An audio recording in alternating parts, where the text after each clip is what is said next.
Using an instrumental plugin. Play East-West Quantum Leap Library is an extremely powerful and resourceful library of sounds that can be used when rendering MIDI. It has hundreds of different sounds for practically any music patch you'd be looking for.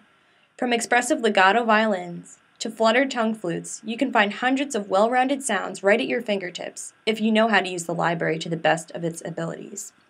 Setting up East-West Quantum Leap Library is pretty easy once you get the hang of it. When you understand how the whole library functions, you can recognize how to put in different library sounds into your Pro Tools session if you have a particular instrument patches that East-West Library might not have for you. Either way, I'm going to show you exactly how to set up your library with multiple instrument tracks, how to set up each MIDI track to its corresponding East-West Quantum Leap patch, and finally how to put in a key switch to actually hear the sound. Setting up your play tracks.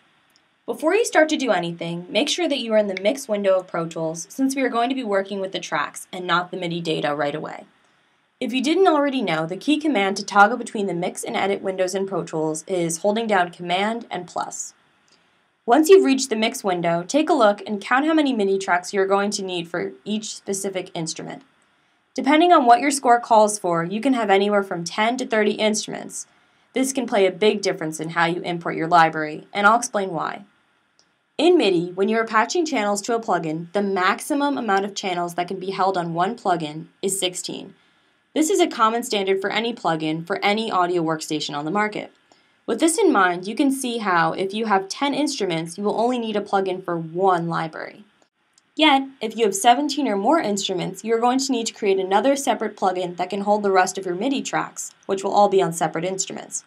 Another factor which many do not consider is that each MIDI track must only have one corresponding plugin.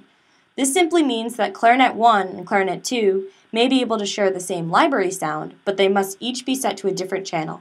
Otherwise, you will have issues in the MIDI because this is physically impossible for two MIDI tracks to share the same patch.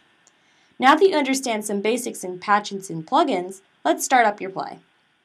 In this Pro Tools session, I'm currently using around 9 different MIDI tracks, so I'm not going to have to worry about using 2 different play plugins for my library. So I'll first begin by creating a new instrument track and keep it named as Instrument 1. This will be used to hold our East-West Quantum Leap library. Now that I've created my instrument track, I'm going to make an insert to lead to my instrument track of play. So I'm going to click on the first spot under Inserts A through E in my instrument track, scroll down to Instrument, and select Play. Now our library is officially plugged into our Pro Tools session. Putting instruments into play. Now that our play is up and running, we can start putting our MIDI tracks together with its corresponding instrument in play. First, you can pick any MIDI track that needs an instrumental sound from the plugin. I'm going to start off by beginning to choose flutes. Now, once you double-click on the Play plugin, you will be guided to the plugin that has just been installed. Next, go to the top right of the screen where it says File, click, then choose Open and New Instrument. You'll be leaded to a screen that shows all of the possible categories of sounds that the library has to offer. There are just a few sections that this program in particular offers. Now, since we are looking for the flutes, I'm going to click on the gold instruments, woodwinds, and then choose 3 flutes. Once I choose 3 flutes, I'm going to need to make a decision of what kind of flutes I'm looking for.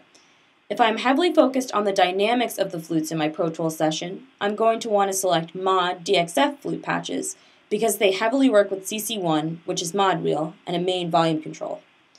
If I want to have more options of the different flute patches, such as trills, legato, expression, legato, staccato, etc., then I'm going to want to use a master patch so that I will have all the flute patches right in front of me to try out.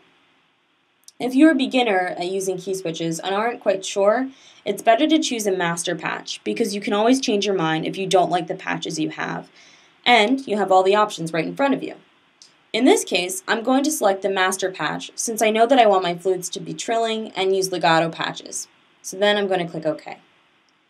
Once the patch is fully loaded in play, make sure that you go into the top right-hand corner and increase the channel number by 1 so that it will be on play channel 1. Once you've done all of this, you can go back into your mix window, go to the flute MIDI track that has been set up, and click the box right under All, and then you should see Play, scroll over, and select 1. You have now just set up your first play channel with the MIDI track. You can repeat this step for each MIDI track that you wish to have an instrumental patch sound in your Pro Tools session.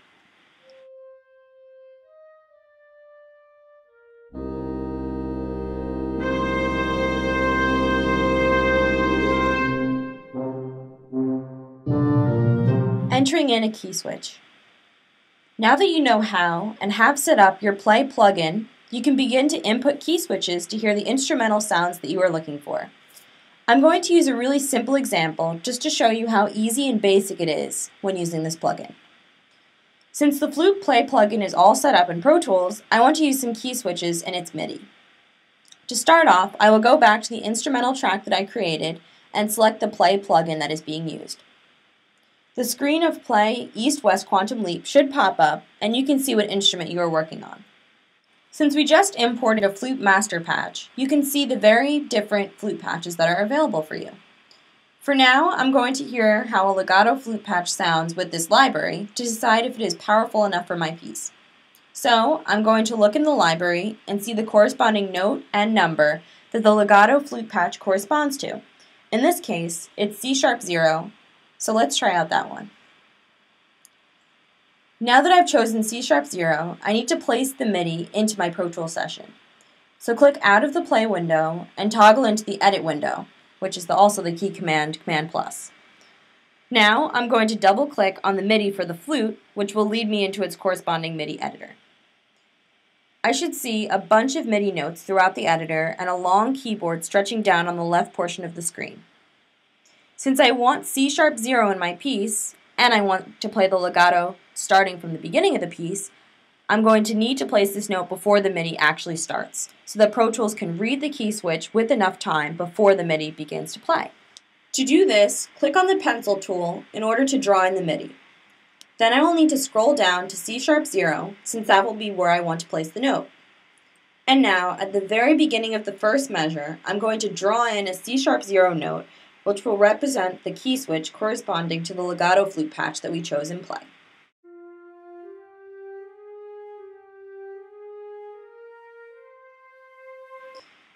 Now that I've done all of this, I've officially put in my first key switch.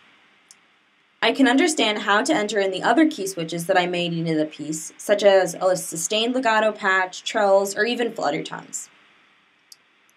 It would go through the same exact process for any section of your Pro Tools session that needs a different change or patch. It may take a while to put in all of your key switches, but it will all be worth it in the end to hear how great your piece can sound with the proper patches and embellishments all in one place.